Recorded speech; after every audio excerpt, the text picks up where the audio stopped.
Cinquième dans l'ordre des DPG de l'histoire du Sénégal, Mamadou Lamine Loum, nommé Premier ministre en mai 1998. Il fait son speech devant l'Assemblée nationale au mois de septembre. Moustapha Niasse, tel un phénix des hôtes des affaires publiques, devient Premier ministre le 19 mars 2000 dans le premier gouvernement de l'alternance. Il va faire sa DPG le 20 juillet. Jusque-là, seuls des hommes étaient parvenus à se hisser au sommet de la prestigieuse primature. Wade casse les codes et nomme la première dame au poste, pas Viviane, mais Madame le juge Mame Madior Boye. Son discours de politique générale portait principalement sur la rigueur et la transparence. Elle transmet le témoin le 4 novembre 2002 à Idrissa Seck, le troisième de l'alternance. En avril 2004 arrive Macky Sall. Il fait sa déclaration de politique générale en octobre, 36 pages. Après, c'était au tour de Cheikh Agibou Soumaré, nommé Premier ministre le 13 juin 2007, après la réélection du président Abdoulaye Wade pour un deuxième mandat.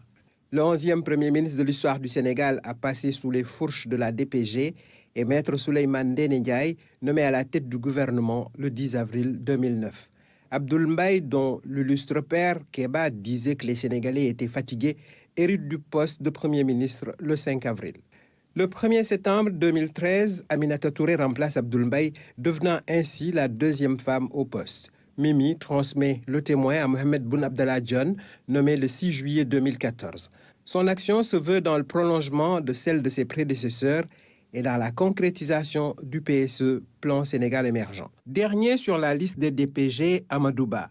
Il a tenu sa déclaration de politique générale le 1er décembre 2022. Quant à Maître Sidiki Kaba, il n'aura pas eu le temps de faire son grand oral, tout est allé si vite. Au total, par 15 fois, des hommes et des femmes ont eu le redoutable honneur de faire face aux représentants du peuple pour décliner l'ambition de leur gouvernement à améliorer les conditions d'existence des populations et tracer les voies de l'essor national et du progrès social. En mars 2024, le Sénégal a réalisé une autre alternance encore plus porteuse d'espoir. Ousmane Sonko est devenu Premier ministre du président Bassirou Diomaye Faye. Il va se retrouver à l'hémicycle pour défendre le projet dont tout le monde attend qu'il se mue en concret. Après cette DPG, il faudra moins discourir.